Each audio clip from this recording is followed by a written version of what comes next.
இயேசுவில் பிரியமானவர்களே, மிக்கேல் என்ற பெயருக்கு கடவுளுக்கு நிகர் யார் என்பது பொருள் அப்படின்னு நம்ம எல்லாருக்கும் தெரியும்.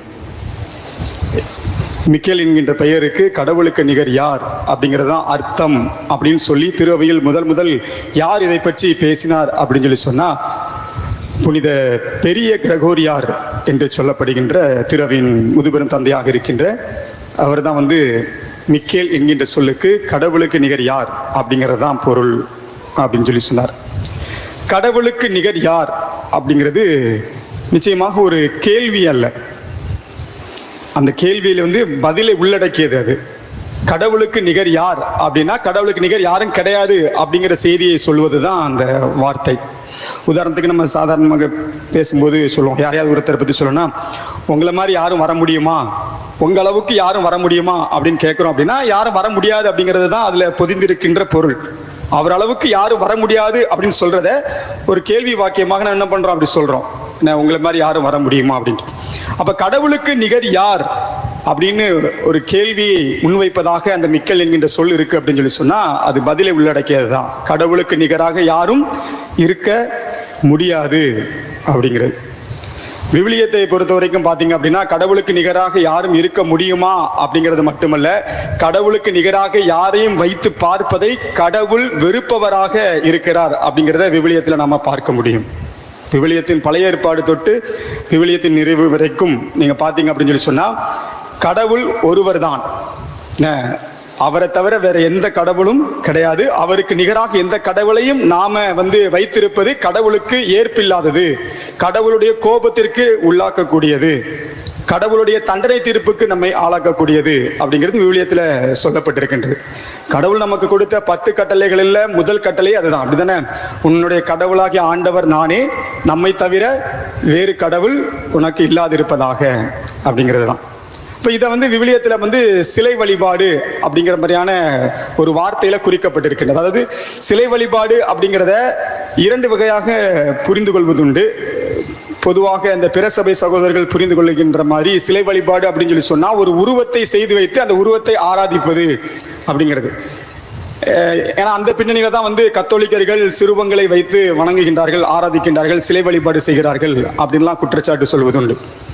ஏன் அந்த பிரதெய்வ வழிபாட்டிற்கு சிலை வழிபாடு அப்படிங்கிற வார்த்தை விவிலியத்தில் கொடுக்கப்பட்டிருக்கு அப்படின்னு சொல்லி சொன்னா, அந்த பிரதெய்வ வழிபாடு முதல்ல விவிலியத்தில் பேசப்படுவது அப்படின்னு பார்த்தீங்கன்னா, ஒரு சிலையை செய்து அவங்க ஆராதிக்கின்ற பின்னணியில தான் அது பேசப்பட்டுச்சு. மோசே 10 கட்டளைகள் வாங்குவதற்காக அந்த சீனாய் மலை மீது ஏறி செல்கின்ற போது கீழே மக்கள் ஆரோனை என்ன பண்றாங்க, நிர்பந்திக்கின்றார்கள். எங்களை கூட்டிட்டு வந்த கடவுள் யார், எங்களுக்கு காட்டு, யார் எங்களுக்கு காட்டு அப்படின்னு சொல்லும் போது அவர் என்ன பண்றாரு, பொன்னால் செய்த ஒரு கன்றுக்குட்டியை வடித்து கொடுத்து, இதுதான் உங்களை எகிப்திலிருந்து விடுவித்த கடவுள் அப்படின்னு சொல்லி அந்த கன்றுக்குட்டியை அவர்கள் ஆராதித்தார்கள். அந்த பின்புலத்துல தான் முதல்ல என்ன பண்ணுது, பிற தெய்வ வழிபாட்டை பற்றி, அது கடவுளுக்கு மாற்றாக இன்னொன்றை ஆராதிப்பதை பற்றி விவிலியத்தில் சொல்லப்பட்டதுனால விவிலியம் முழுவதுமே அந்த பிரதெய்வ வழிபாடு அப்படின்னு சொல்றதே சிலை வழிபாடு அப்படிங்கிற அர்த்தத்தில் பேசப்படுகின்றது. ஆனால் பிரதெய்வ வழிபாடு அப்படிங்கிறது சிலை வழிபாடு அப்படிங்கிறது கிடையாது. பிரதெய்வ வழிபாடு அப்படிங்கிறது கடவுளுக்கு நிகராக வேறு எதையாவது கொண்டாடுவது, ஆராதிப்பது, மதிப்பது அப்படின்ட்டு. அது கத்தோலிக்க திருவையின் மறைக்கல்வி அப்படின்னு ஒரு புத்தகம் இருக்கு, catechism of the Catholic Church அப்படின்னு சொல்லி ஒரு புத்தகம் இருக்கு. அதுல நம்முடைய நம்பிக்கை கோட்பாடுகள் எல்லாம் படிப்பினைகளாக நிறைய தரப்பட்டிருக்கின்றது. அதுல இந்த பிரதெய்வ வழிபாட்டை பற்றி அழகாக சொல்லப்பட்டிருக்கின்றது. கடவுளுக்கு கொடுக்க வேண்டிய மதிப்பையும் நேரத்தையும், கடவுளுக்கு கொடுக்க வேண்டிய இடத்தையும் நாம வேறு எதற்காவது கொடுத்தோம் என்று சொன்னால், மனிதனால் படைக்கப்பட்ட அல்லது மற்ற ஏதாவது காரியங்களுக்கு கொடுப்போம் என்று சொன்னால், பணம், பதவி, புகழ், ஜாதி, இது மாதிரியான விஷயங்கள் எதுவாக இருந்தாலும், இனம், இனப்பற்று அப்படிலாம் சொல்றோம் இல்லையா, இது மாதிரி எந்த விஷயத்திற்கு நாம கடவுளுக்கு கொடுக்க வேண்டிய இடத்தை கொடுப்போம் அப்படின்னு சொல்லி சொன்னா, அதுதான் பிரதெய்வ வழிபாடு அப்படின்னு சொல்லி சொல்லப்பட்டிருக்கின்றது. பொதுவாக நீங்க மக்கள், அதாவது கிறிஸ்தவர்கள் அப்படின்னு இல்லாம ஒட்டுமொத்தமாக உலகத்தில் இருக்கின்ற மக்கள் அப்படின்னு எடுத்தீங்களா, அவங்களுடைய நம்பிக்கையை இந்த 2 அடிப்படையில் பிரிப்பாங்க. அதாவது ஒரே தெய்வத்தை வழிபடுகின்றவர்கள், பல தெய்வங்களை வழிபடுகின்றவர்கள், மோனோதெயிசம், பாலிதெயிசம் அப்படின்னு சொல்லி ஆங்கிலத்தில் சொல்லுவாங்க. அதாவது நம்ம கிறிஸ்தவர்கள் மட்டுமல்ல, இன்னும் நிறைய மதங்கள் ஒரு தெய்வ வழிபாட்டை முன்னிறுத்துகின்றன. அந்த மதங்கள்ல ஒரே கடவுள் தான் இருப்பார், அவரை தாண்டி வேற யாரும் கடவுளாக அங்கே பார்க்கப்படுவதில்லை. அந்த ஒரே ஒரு கடவுள் தான் இருக்க முடியும் அப்படின்னு சொல்லுவது ஒரு தெய்வ வழிபாட்டு மதங்கள். பல தெய்வங்கள் அப்படின்னு சொல்லப்படுகின்றது. நிறைய தெய்வங்கள் இருப்பாருங்க. ஒரு சொல்லப்போனால் தமிழ் கலாச்சாரத்தில் கூட நம்ம பார்க்கலாம், நிலங்களுக்கான கடவுள்கள் அப்படின்னு உண்டு. 5 வகை நிலங்கள் இருக்குன்னா ஒவ்வொரு நிலத்திற்கும் ஒரு கடவுள் அப்படின்ட்டு. அப்புறம் நம்முடைய தேவைகளுக்கு ஏற்ப கடவுள்களை வைத்துக் கொள்வது உண்டு. சிறுதெய்வ வழிபாடு அப்படின்னு கூட சொல்வது உண்டு. அதாவது அவர்கள் மனிதர்கள் தான், ஆனால் வாழ்கின்ற நாட்களிலே அவர்கள் அந்த ஊரில் அந்த சமூகத்திலே ஒரு தெய்வ மனிதர்களாக வையத்துள் வாழ்வாங்கு வாழ்பவர் வானுரையும் தெய்வத்தில் வைக்கப்படும் என்று சொல்வது போல இந்த வையத்தில் வாழ்ந்தவர்கள் தெய்வங்களாக கொண்டாடப்படுவதும் உண்டு. சிறு தெய்வ வழிபாடு அப்படின்னு சொல்றது. இப்போ பாத்தீங்க அப்படின்னு சொல்லி சொன்னா, இந்த பல தெய்வ வழிபாடு அல்லது சிறு தெய்வ வழிபாடு என்று சொல்லுகின்றவர்கள் கூட இந்த ஒரு தெய்வ வழிபாட்டை நோக்கி பயணிப்பதை நீங்க பார்க்க முடியும். அதாவது இந்து சமய அறநெறியை போதிக்கின்றவர்கள் கூட ஒரு சில பேர்களுடைய அந்த சொற்பொழிவுகளை நான் கேட்டு இருக்கின்றேன். அவங்க சொல்றாங்க, அதாவது இஷ்ட தெய்வம் அப்படின்னு வழிபடும், நாம விரும்புகின்ற தெய்வங்களை வழிபடுவது அப்படின்னு ஒரு முறை அப்படின்னு சொல்லி சொன்னா, அது எதை நோக்கி நம்மை நகர்த்தி செல்கின்றது அப்படின்னு சொல்லி சொன்னா, அந்த ஒரே கடவுளை நோக்கி நம்மை வழிநடத்தக்கூடியதாக இருக்கு. நாம விரும்புகின்ற கடவுளை நாம என்ன பண்றோம், வழிபடுகின்றோம். நமக்கென்ன ஒரு கடவுளை வைத்துக் கொள்கின்றோம். அந்த கடவுள் மீது நம்ம கொள்கின்ற ஈடுபாடு அந்த ஒரே தெய்வமாகிய பரம்பரை நோக்கி நம்மை நகர்த்தி செல்கின்றது அப்படின்னு சொல்லி, அந்த பல தெய்வ வழிபாடு என்று சொல்லுகின்றவர்கள் கூட அந்த ஒரு தெய்வத்தை நோக்கி நகர்கின்ற காலகட்டமாக இருக்கின்றது. அந்த புரிதலை நோக்கி அவங்க பயணிப்பதை என்னால் பார்க்க முடிகின்றது. ஆனால் ஒரே தெய்வ வழிபாடு என்று சொல்லப்படுகின்ற கிறிஸ்தவர்கள் என்று பல தெய்வங்களை நோக்கி நகர்வதையும் பார்க்க முடிகின்றது. கோயிலுக்குள்ள வழிபாட்டிலே திருப்பலியிலே எல்லாரும் ஒன்னா சேர்ந்து சொல்றோம், ஒரே கடவுளை நம்புகின்றேன், வானமும் பூமியும் காண்பவை காணாதவை யாவும் படைத்த எல்லாமுள்ள இறைவன் அவரே அப்படின்னு சொல்லி சொல்றோம்.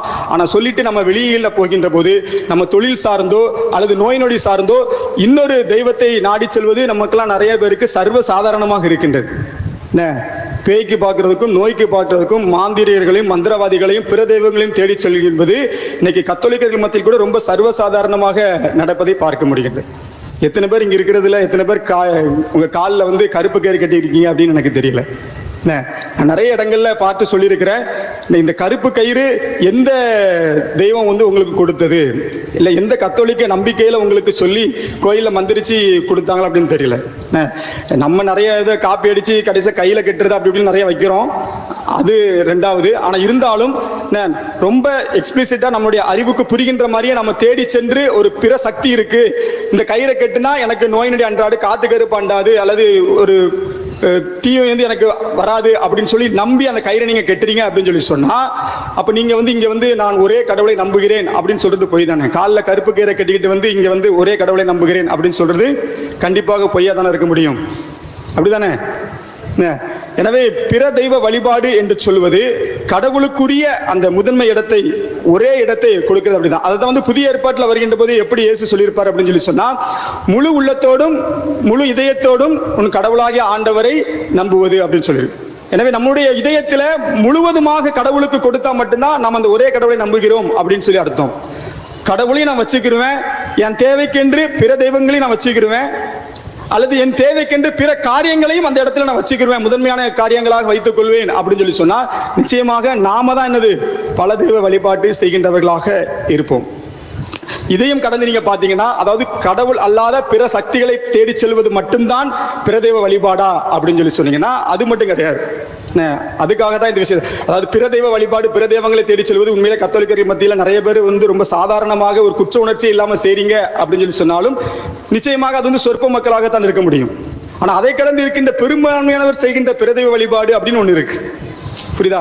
அதாவது நம்மள ஒரு சில பேர் என்ன பண்றோம், ஒரே கடவுளை நம்புகிறேன் அப்படின்னு சொல்லிட்டு நம்முடைய தேவைக்காக, தொழிலுக்காக அல்லது மற்ற காரியங்களுக்காக, நோய்க்காகவோ எதற்காகவோ பிற சக்திகளை தேடி சொல்லுகின்றோம். இது ஒரு வகையான பிற தெய்வ வழிபாடு. இது என்னது, ஒரு சுருக்கமான எண்ணிக்கையில் உள்ள மக்கள் தான்.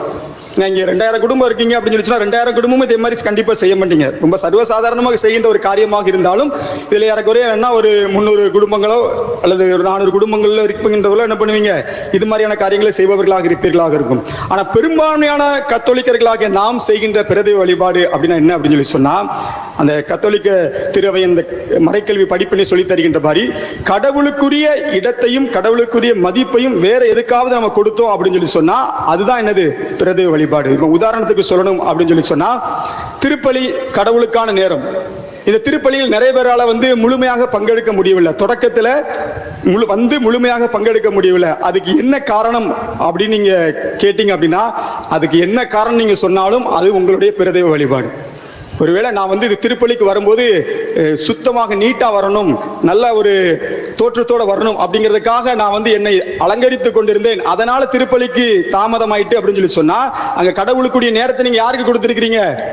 உங்களுடைய பொலிவு பெறுவதற்காக, நீங்க உங்களை அழகுபடுத்திக் கொள்வதற்காக அந்த நேரத்தை கொடுத்திருக்கீங்க அப்படின்னா உங்களுடைய அந்த எண்ணம் தான் என்னது? பிரதெய்வ வழிபாடு. 7 மணிக்கு நம்முடைய ஆலயத்தில் பங்கு தந்தை அறிவிக்கிறாங்க, இன்னைக்கு மாலை 7 மணிக்கு நம்முடைய ஆலயத்தில் வழிபாடு இருக்கின்றது, ஒரு பாவ மன்னிப்பு வழிபாடோ அல்லது ஒரு ஆராதனையோ மாலை ஆராதனை இருக்கு அப்படின்னு சொல்லி சாமி அறிவிச்சிருக்கிறாங்க. கொஞ்சம் பேர்லாம் வீட்டில் உட்காந்து என்ன பண்றீங்க? சீரியல் பார்த்துக்கிட்டு இருக்கிறீங்க. சரியா? அப்போ உங்களுடைய பிரதெய்வம் யாரு? நீங்க பிரதெய்வ வழிபாடு செய்பவர்களா? கடவுளுக்குரிய நேரத்தை நீங்க என்ன பண்றீங்க? இன்னொன்னுக்கு கொடுக்குறீங்க அப்படின்னா அதுதான் உங்களுக்கு கடவுளாக தெரியுது. கடவுளை விட அது முக்கியமாக தெரியுது, அப்படித்தானே? நம்முடைய ஆலயத்தில் கடவுள் சார்ந்து கடவுளுக்கு வழிபாடு செய்வதற்காக ஒரு நிகழ்வு ஏற்பாடு செய்யப்பட்டிருக்கின்ற போது ஏதோ ஒரு காரணத்திற்காக நீங்க அந்த நேரத்தில் கடவுளுக்கு வராம பொழுதுபோக்கிக்கிட்டு இருப்பீங்க அப்படின்னு சொல்லி சொன்னா உங்களுடைய பொழுதுபோக்கு என்பது நீங்க செய்கின்ற பிரதெய்வ வழிபாடு. இப்படி யோசித்து பார்த்தோம் அப்படின்னு சொல்லி சொன்னா நாம எல்லாருமே கடவுளுக்கு நிகராக எதையாவது ஒன்று பிடிச்சு வச்சுக்கிறோம். கடவுளுக்கு கொடுக்க வேண்டிய நேரத்தையும், கடவுளுக்கு கொடுக்க வேண்டிய மரியாதையும், கடவுளுக்கு கொடுக்க வேண்டிய முக்கியத்துவத்தையும் நாம் என்ன பண்றோம்? புறக்கணித்து விட்டு வேற ஒரு காரியத்திற்காக என்ன பண்றோம்? நாம அந்த முக்கியத்துவத்தை கொடுக்கிறோம். இதுதான் நம்மில் பெரும்பாலானோர் செய்கின்ற பிரதெய்வ வழிபாடு. இது நம்மளை குத்தாது. நான் சொன்ன மாதிரி கடவுளை விட்டுட்டு வேற தெய்வத்தை தேடி போறதே நம்மளுக்கு குத்த மாட்டேங்கி, அப்படிதானே? இங்க நான் எப்படா நான் ஒரே கடவுளை வழிபடுகிறேன் அப்படின்னு சொல்லிட்டு காலில் கருப்பு கயிறை கட்டிட்டு அல்லது அங்கேயாட்டு போய் மந்திரிச்ச தண்ணியை வாங்கிட்டு வீட்டில் வச்சுக்கிட்டு இருக்கிறேன் அப்படின்னு சொல்றதே நமக்கு குத்தமண்டிக்கு அப்படின்னு சொல்லி சொன்னா, இது மாதிரி கடவுளுக்கு கொடுக்க வேண்டிய முக்கியத்துவத்தை கொடுக்காமல் பிற காரியங்களுக்கு கொடுப்பதும் ஒரு பிரதெய்வ வழிபாடு அப்படிங்கிறது நம்மளுக்கு எப்படி குத்துறதுக்கு வாய்ப்பே இல்லை.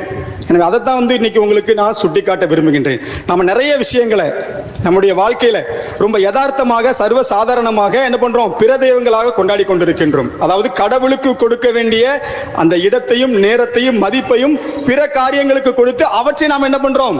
கடவுளாக கொண்டாடுகின்றோம். இதில் நிறைய விஷயங்கள் நமக்கு இது நல்லது தானே, இதுல என்ன தப்பு இருக்கு என்று கேட்கும் மாதிரியான விஷயங்கள்.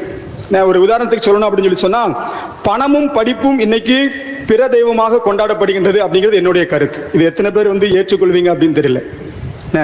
பணமும் படிப்பும், படிப்பு மோசமானதா? படிப்பு மோசமானதா? இல்ல. பணம் மோசமானதா? ஆமாவா?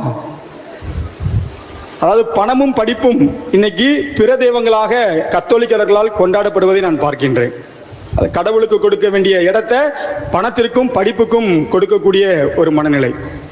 பணம் பொறுத்த வரைக்கும் விவிலியத்தில் சொல்லப்பட்டிருக்கின்றது, எவரும் இரு தலைவருக்கு ஊழியம் செய்ய முடியாது அப்படின்னு சொல்லும்போது, எவரும் கடவுளுக்கும் செல்வத்திற்கும் ஊழியம் செய்ய முடியாது, ஏன்னா ஒன்றின் மீது அன்பு கொண்டு மற்றொன்றை அவர்கள் புறக்கணிப்பார்கள் அப்படின்னு சொல்லப்பட்டிருக்கு.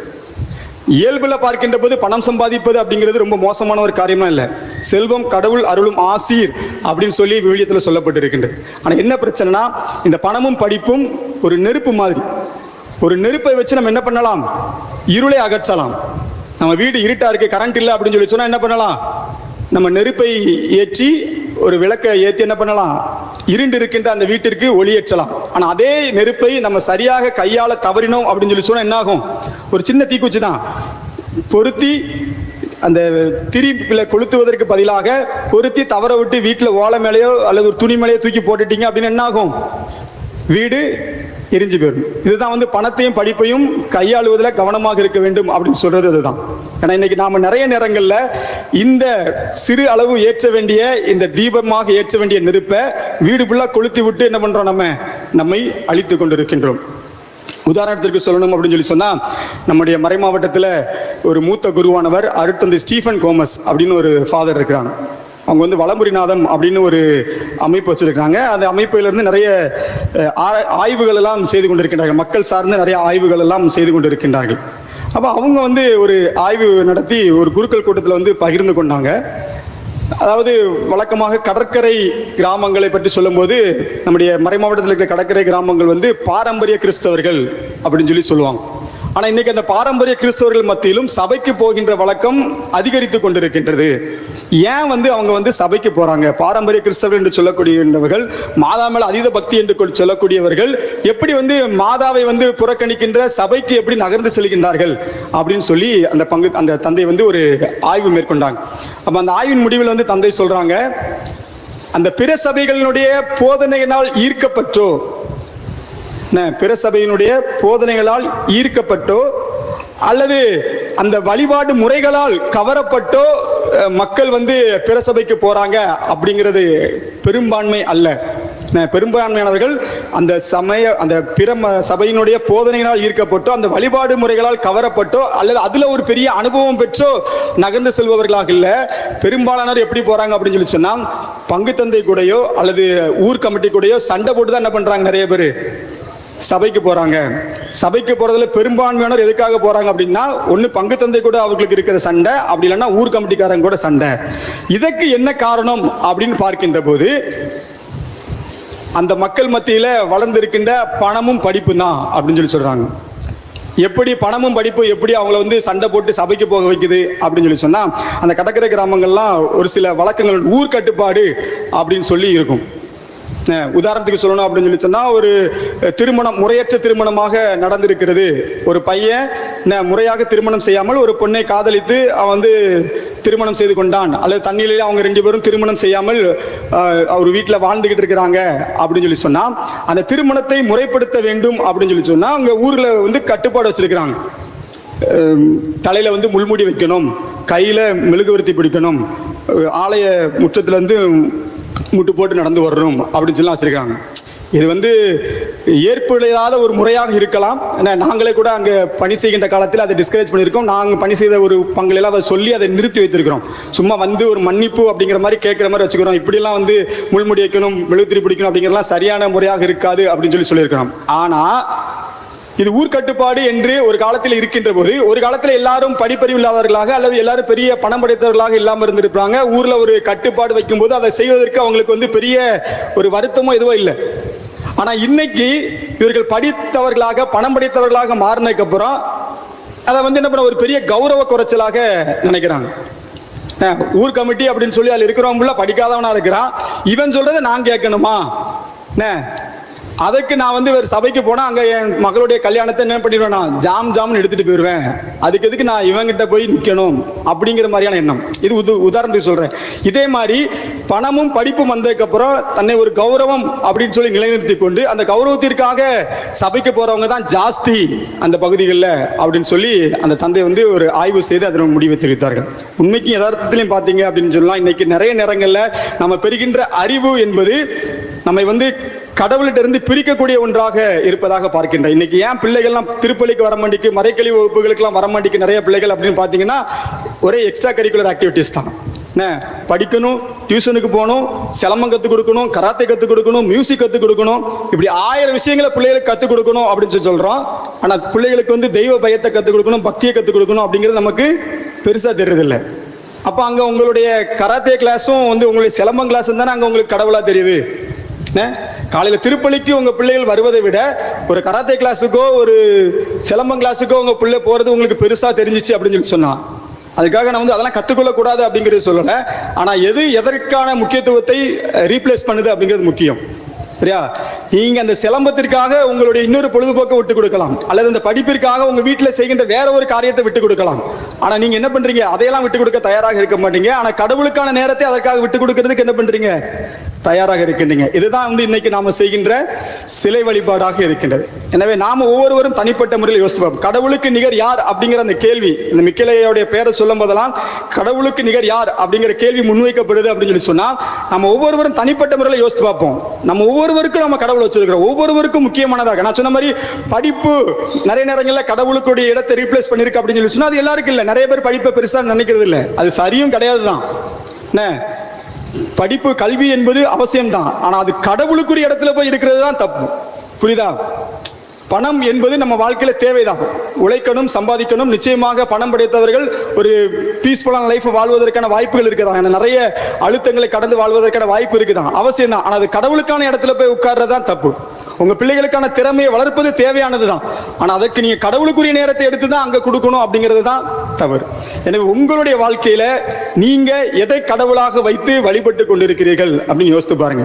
நிச்சயமாக உங்களை நிறைய பேர் பிரதேவங்களை தேடி செல்லாதவர்களாக இருக்கலாம்.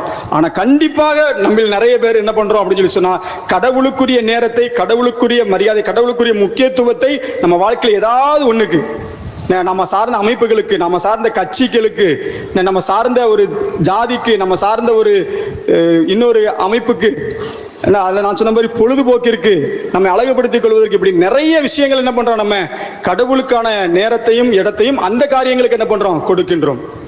இன்னைக்கு இந்த திருப்பலியில தவறுகின்றவர்கள், இந்த திருப்பலிக்கு வராமல் இருக்கின்றவர்கள் என்ன காரணத்திற்காக இந்த திருப்பலிக்கு வரலையோ அந்த காரணம் அவர்களுடைய பிரதெய்வ வழிபாடு. ஒருவேளை சோம்பல் தனமாக ஒரு தூக்கத்திற்காக திருப்பலிக்கு வராமல் இருந்திருந்தாங்க அப்படின்னு சொல்லி சொன்னா அந்த தூக்கம் தான் அவங்களுடைய பிரதெய்வம். இதே மாதிரி உங்க வாழ்க்கையில நீங்க எந்த தெய்வத்தை கொண்டாடி கொண்டிருக்கின்றீர்கள் அப்படின்னு சிந்தித்து பாருங்க. நிச்சயமாக கடவுளுக்கு நிகராக இன்னொன்னு கடவுளுடைய இடத்துல வைப்பதை கடவுள் ஒரு நாளும் சம்மதிக்க மாட்டார். விவிலியம் முழுவதும் கடவுள் பிற தெய்வத்தை வெறுப்பவராகத்தான் அடையாளம் காட்டப்படுகின்றார். என்னை தவிர பிற தெய்வங்களை தேடி செல்லுகின்றவர்களை நான் அழித்தொழிப்பேன் அப்படின்னு தான் கடவுள் சொல்லியிருக்கிறார். எனவே கடவுளுக்கான இடத்துல வேற எதையும் வைத்து கொண்டாடுகின்ற மனநிலை நமக்கு இருக்கும் அப்படின்னு சொல்லி சொன்னா நம்ம நிச்சயமாக பிரதெய்வ வழிபாடு செய்கின்றவர்களாகத்தான் இருப்போம். எனவே அத்தகைய ஒரு செயல்பாட்டை நம்முடைய வாழ்க்கையில எதை நாம தெய்வமாக பற்றி வைத்துக் கொண்டிருக்கின்றோம், அல்லது எதை நாம நம்ம கடவுளுக்கு கொடுக்க வேண்டிய நேரத்துல வேற எதை நாம செய்து கொண்டிருக்கிறோம் என்று சிந்தித்து பார்த்து கடவுளுக்குரியதை கடவுளுக்கு முழுமையாக கொடுக்கின்ற அந்த ஒரே கடவுளை ஏற்றுக்கொண்டு பவுலடியார் சொல்வது போல ஒப்பற்ற செல்வமாகிய ஆண்டவர் இயேசு கிறிஸ்துவை பற்றி கொள்ள மற்ற அனைத்தையும் நான் குப்பை என கருதுகிறேன் அப்படிங்கிற மனநிலை யாருக்கெல்லாம் வருதோ அவங்க மட்டும்தான் ஒரே தெய்வத்தை வழிபடுகின்ற அந்த ஒரே கடவுளை வழிபடுகின்றவர்களாக இருக்க முடியும். பல நேரங்களில் மற்றவற்றுக்காக கடவுளை குப்பையாக நினைக்கின்ற மனநிலை, அல்லது குப்பையெல்லாம் வாரி எடுத்துக்கொண்டு கடவுளுக்குரியதை கொடுக்காமல் இருக்கின்ற மனநிலை நம்மில் பெருகிக் கொண்டே இருக்கின்றது. எனவே நாம் அத்தகைய அந்த பிரதெய்வ வழிபாட்டு மனநிலையிலிருந்து விடுபடுவதற்கான அருளை, ஆற்றலை நம்முடைய பாதுகாவலர் அதிதூதர் மிக்கேல் வழியாக இந்த திருப்பலிகளை கேட்டு மன்றாடுவோம்.